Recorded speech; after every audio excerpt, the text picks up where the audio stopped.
අපි අද කතා කරන්න බලාපොරොත්තු වෙන්නේ ගැබිලි මව්වරුන්ගේ පෝෂණය පිළිබඳව. ඒකට විශේෂ හේතුවක් තියෙනවා. අපේ රටේ ගැබිලි මව්වරුන්ගේ පෝෂණ ඕනතා ප්‍රමාණය අධික ලෙස වැඩි වෙලා තියෙනවා. විශේෂයෙන්ම මව්වරුන්ගේ පෝෂණයේ වැදගත්ම කොටසක් තමයි අපි ගන්න අවශ්‍ය ශක්ති ප්‍රමාණය, ඒ වගේම ප්‍රෝටීන් ප්‍රමාණය, ශුද්ධ පෝෂක ප්‍රමාණය ලබා ගත යුතුයි. ඒ මවගේ පෝෂණයට වගේම වැඩෙන දරුවාගේ පෝෂණයටත් වැදගත් වෙනවා. විශේෂයෙන්ම අපි මුල මාස 3 ගත්තාම අපිට ප්‍රධාන කොටම අවශ්‍ය වෙන්නේ ෆෝලික් අම්ලය. ෆෝලික් අම්ලය අපිට පහසුවෙන්ම ලබා ගන්න පුළුවන් අපේ ඒ නිලවලු, පළතුරු, පලා වර්ග ආහාරයට ගැනීමෙන්. එහිදී පළතුරු පලා වර්ග අපි උෂ්ණත්වයට භාජනය නොකර, ඒ කියන්නේ කිසිමෙන් තොරව අමුවෙන් ආහාරයට ගත්තාම තමයි ගොඩක් අපිට එහි ප්‍රයෝජනය ලබා ගන්න පුළුවන්. විශේෂයෙන් අලි ගැට පෙර ඒ වගේ ආහාරවල ගෙඩියක් ලබා ගත්තත් මවකට අමතර අවශ්‍ය ෆෝලික් අම්ලය ප්‍රමාණය ලබා ගන්න පුළුවන්. ඒ වගේම දෙවන සහ තුන්වන මාස 3 සහ මාස 6 ඇතුළතදී විශේෂයෙන්ම අමතරව අවශ්‍ය වෙනවා ශක්තිය ප්‍රමාණයක් අවශ්‍ය වෙනවා සාමාන්‍ය මවකට වැඩිය. ඒ සඳහා අපිට විශේෂයෙන්ම ලබා ගන්න පුළුවන් පිෂ්ඨය සහ මේදය. පිෂ්ඨය සහ මේදය ලබා ගන්න අපිට අපේ ප්‍රධාන ආහාරයට අපි ගන්නවා බත්, ඒ වගේම වෙනත් ධාන්‍ය වර්ග, ඒවා විශේෂයෙන්ම පිටකුරුට්ට සමග ලබා ගැනීමෙන් අපිට අවශ්‍ය තන්තු ප්‍රමාණය, ඒ වගේම විටමින් B වර්ගත් ලබා ගන්න පුළුවන්. ඒ වගේම ඊට අමතරව අපිට අවශ්‍ය වෙනවා ශුද්ධ පෝෂක, විශේෂයෙන් කැල්සියම් සහ යකඩ. එතකොට දැන් ළඟදී කරලා තියෙන පරීක්ෂණ වලට අදාළව මව්වරුන්ගේ විශේෂයෙන්ම කැල්සියම් ලබා ගැනීම ඉතාම 150කටත් වැඩිය අඩු ප්‍රමාණයක පවතිනවා. නමුත් අපේ රටේ පහසුවෙන්ම ලබා ගන්න පුළුවන් කැල්සියම් බහුල ආහාර තියෙනවා. ඒකට කිරි ටිකක් මිල අධික, ඒ වගේම අපේ අවශ්‍ය ප්‍රමාණයට නැති ඒ ප්‍රශ්න තියෙනවා. නමුත් පුළුවන් හැම විටම, ඒ කියන්නේ පිටි කිරි වලට වැඩිය දියර කිරි, එහෙම නැත්නම් මී කිරි, යෝගට් ආකාරයෙන් ලබා ගැනීමෙන් අවශ්‍ය කැල්සියම් ප්‍රමාණය සපුර ගන්න පුළුවන්.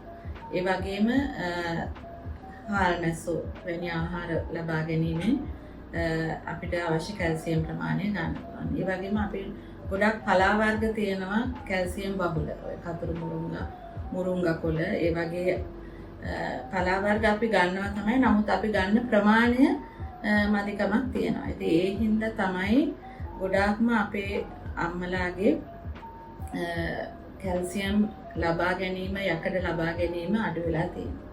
එතකොට ඒ වගේම අපේ සායන වලින් ලබා දෙනවා කැල්සියම් පෙති. එතකොට මෙන්න මේ කැල්සියම් පෙති ලබා ගන්න කොටත් අපිට කිරි ආහාරයක් සමග ලබා ගැනීමෙන් එහි කැල්සියම් අවශෝෂණය වැඩි දියුණු කරගන්න පුළුවන්. ඒ වගේම යකඩ පෙතිත් ලබා දෙනවා විටමින් C ලබා දෙනවා. එතකොට විටමින් C වල අවශ්‍යතාවයෙන් 33ක් වගේ ප්‍රමාණයක් තමයි අපේ අම්මලා ලබාගෙන තියෙන්නේ මේ ළඟදිම කරපු පරීක්ෂණ වලට අනුව. නමුත් අපේ රටේ විටමින් C බහුල පළතුරු විශාල වශයෙන් තියෙනවා. නමුත් ගොඩක් අපි පුරුදු වෙලා නැහැ පළතුරක් ආහාරයට ගන්න. ඒ කියන්නේ අපේ අම්මලා අඩු ගානේ පළතුරු වර්ග 3ක්වත් සාමාන්‍ය ප්‍රමාණයන්ගෙන් ගන්න ඕන. නෙල්ලි, ඒ වගේම පැංගිරි පළතුරු, ඒ වගේ විශාල වශයෙන් විටමින් C බහුලව තියෙනවා. ඒවා ලබා ගැනීමෙන් අවශ්‍ය විටමින් C ප්‍රමාණය ගන්න පුළුවන්. අනේ විටමින් C සමග යකඩ ආහාර ගැනීමෙන්, විශේෂයෙන් පලා ජාති වලට එහෙම දෙහි ටිකක් එකතු කිරීම, ඒ වගේ ක්‍රමවලින් අපිට අර පලාවල තියෙන යකඩ අවශෝෂණය වැඩි දියුණු කරගන්න පුළුවන්. ඒ වගේම සායන වලින් ලබා දෙන පෙති ලබා ගැනීමේදී විටමින් C සහ යකඩ අපි එකවරකට ගන්න ඕන. ඒක සාමාන්‍යයෙන් ආහාර අරගෙන පැය දෙකකට වගේ පස්සේ ගන්නවා නම් වඩාත් සුදුසුයි. ඒ වගේම කැල්සියම් ලබා ගන්නකොට කිරි ආහාරයක් සමග ලබා ගැනීම වඩාත් සුදුසුයි. ඒ වගේම ගොඩක් අම්මලා පුරුදු වෙලා තියෙනවා ප්ලේන් ටී වගේ දේවල් කාපු ගමන් බොන්න. ඒකට ඒ වගේ දේවල් වලිනුත් අපේ ආහාරයේ තියෙන යකඩ ප්‍රමාණය අවශෝෂණය බහුලව අඩු වෙනවා. ඒ නිසා මේ ප්ලේන් ටී වගේ දෙයක් බොනවා නම් අඩුම තරමේ කාලා පැය දෙකකට පස්සේ වගේ වෙලාවකට තමයි පාවිච්චි කරන්න ඕනේ. ගැබිණි මවගේ ගැබිණි කාලය තුළදී බර වැඩිවීම ඉතාමත් වැදගත් වෙනවා. මෙහිදී පළමු මාස 3 බර වැඩිවීම ඊතරම්ම බලාපොරොත්තු වෙන්නේ නැහැ. කිලෝ 1.5ක් වගේ බර වැඩි වුණාම ප්‍රමාණවත් වෙනවා. නමුත් සම්පූර්ණ ගැබිණි කාලය තුළදී සාමාන්‍ය බරක් තියෙන මවක් කිලෝ 12ක් පමණ බර වැඩිවීම අවශ්‍යයි.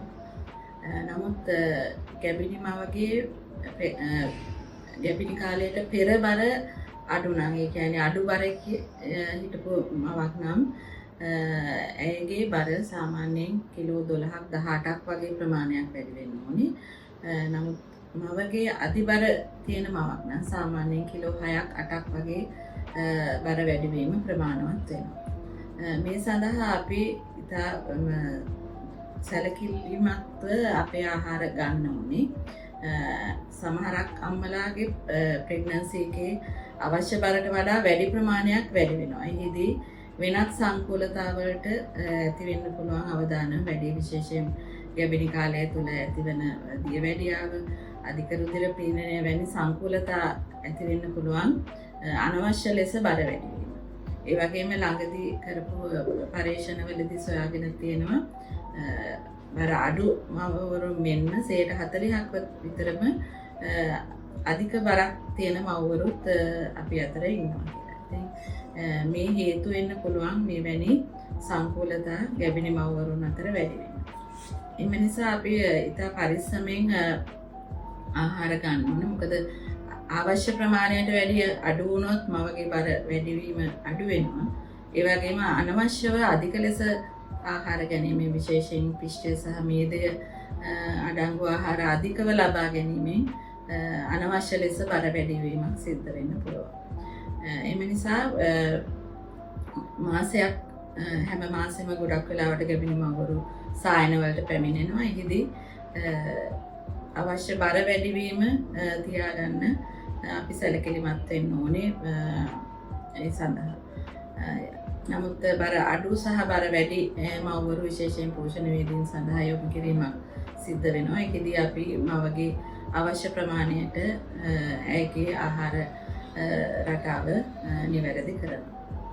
විශේෂයෙන් මෙහිදී අපි පුළුවන් තරම් බලන්න ඕනේ ස්වභාවික ආහාර ලබා ගැනීමට. නම් දැන් ගොඩක් මව්වරු පුරුදු වෙලා තියෙනවා ක්ෂණික ආහාර ලබා ගන්න. එහිදී ගොඩක්ම ක්ෂණික ආහාර වලින් අනවශ්‍ය ලෙස කැලරි ප්‍රමාණයක්, ඒ කියන්නේ මේදය පිෂ්ඨය ශරීරයට එකතු වෙලා බර වැඩිවීම සිද්ධ වුණත් මව්වරුන්ට අවශ්‍ය අනිත් ශුද්ධ පෝෂක ඉතාමත් අඩුවෙන් තමයි ලැබෙන්නේ. ඒ නිසා තමයි ගොඩාක්ම මව්වරුන්ගේ අර අධිබර තිබුණත් ශුද්ධ පෝෂක සියල්ලක් මේ අපේ මව්වරුන්ගේ අවශ්‍ය ප්‍රමාණයට තරම් එකතු වෙලා නැහැ. ඉතින් මේ සඳහා අපි විශේෂයෙන්ම අර බත් ප්‍රමාණය ටිකක් සීමා කරලා එළවලු, පලා වර්ග වගේ දේවල් අඩුම ගානේ කෝප එකමාරක්වත් වේලකට එකතු කර ගන්න ඕනේ. ඒ වගේම ප්‍රෝටීන් ආහාරය සාමාන්‍ය කෙනෙක් ගන්න ප්‍රමාණයට වඩා දෙගුණයක් වගේ අපි වැඩි කර ගන්න ඕනේ ආහාර වේලක. එමගින් ගැබිණි සමයේ අවශ්‍ය අමතර ප්‍රෝටීන් ප්‍රමාණය ඉතා පහසුවෙන් අපිට ලබා ගන්න පුළුවන් වෙනවා. ඒ වගේම උදේ ආහාර වලට වගේ ගොඩක් මව්වරු පාන් ඒ වගේ දේවල් පරිභෝජනයට පුරුදු වෙලා තියෙනවා. මේ සඳහා බත් ගන්නවා නම් බත් ප්‍රමාණය අඩු කරලා ඒකට පරිප්පු, මාළු, එළවලු කොළ එකතු කරලා මිශ්‍ර ආහාරයක් විදියට ලබා ගන්න පුළුවන්. එහෙම නැත්නම් මාංශ භෝග වර්ගයක්, කඩල, කව්පින් උනට ඒවා පොල් සමග ලබා ගැනීමෙන් අවශ්‍ය ශක්ති ප්‍රමාණය ලබා ගන්න පුළුවන්. ගොඩක් දුරට අපේ මව්වරු ප්‍රෝටීන් ලබා ගත්ත සමහරක් මව්වරුන්ගේ අර අවශ්‍ය ප්‍රමාණයට ශක්තිය ගන්න පිෂ්ඨය සහ මේදේ ආහාර ලබා ගැනීම සිද්ධ වෙන්න ඕන. විශේෂයෙන්ම බර අඩු අම්මලා දේහ බර සාමාන්‍ය ප්‍රමාණයට වඩා අඩු අම්මලා පිෂ්ඨය සහ මේදේ මගින් අවශ්‍ය ශක්ති ප්‍රමාණය ලබාගෙන ඊට අමතරව ප්‍රෝටීන් ප්‍රමාණ ආහාර එකතු කර ගැනීමෙන් එම ප්‍රෝටීන් වල අවශ්‍යතාවයට ශරීරයේදී ප්‍රයෝජනයට ගන්න පුළුවන්. ගොඩක් වෙලාවට දැන් අම්මලාගේ ප්‍රශ්න තමයි පෝෂණයත් එක්ක ගන්නකොට පළවෙනි මාස 3ේදී වමනය ඕකාරය වගේ ප්‍රශ්න එනවා. එහිදී ආහාරවල ලබා ගැනීමේ අඩුවක් වෙන්න පුළුවන්. එතෙන්දී අපිට කරන්න පුළුවන් ඉතා කුඩා ප්‍රමාණයේ ආහාර වේල් ගාන වැඩි කරලා ගන්න එක. ඒ වගේම ප්‍රධාන ආහාරයක් ඉවර වුණු ගමන්ම දියර ආහාරයක් ගන්න නැතුව විශේෂයෙන් වතුර වගේ දේවල් ප්‍රධාන ආහාර වේල් දෙකක් අතර මැද්දේදී ලබා ගන්න පුළුවන්.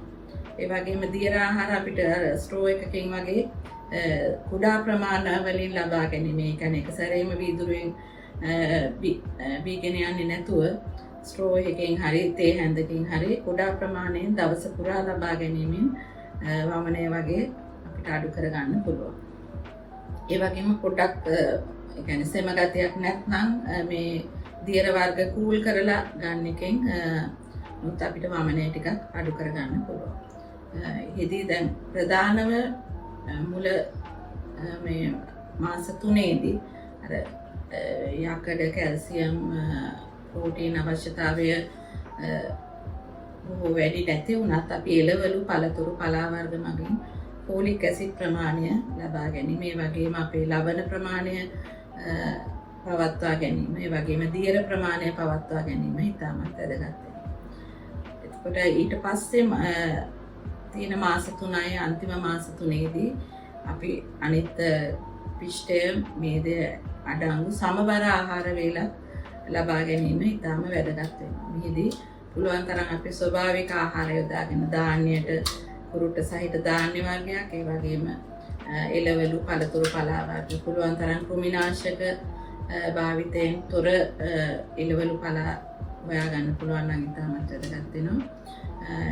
ඒ වගේම අන්තිම මාස 3 තමයි ගොඩක්ම බබාගේ බර වැඩිවීම සිද්ධ වෙන්නේ. ඉතින් එහිදී මවගේ පෝෂණය ඉතාමත් වැදගත් වෙනවා. පිෂ්ඨය මේදය ඒ වගේම අනිත් එළවලු පලා වර්ග මිශ්‍ර ආහාරයක් ලබා ගන්න එක. නමුත් අපි ගොඩක් මේ පිළිබඳ සැලකිල්ල අඩු හින්දා වෙන්න පුළුවන්. මොකද අපේ රටේ විතරම් 120ක තරම් මන්ද පෝෂණයක් තියෙන්න තරම් ආහාර හිඟයක් අපේ රටේ නැහැ. නමුත් අර අපි ආහාර තෝර ගැනීමේදී සැලකිලිමත් නැතිකම, එහෙම නැත්නම් දැනුම නැතිකම වෙන්න පුළුවන් අපේ රටේ මෙච්චර මන්ද පෝෂණ තත්ත්වයක් මව්වරු අතර තිබීම.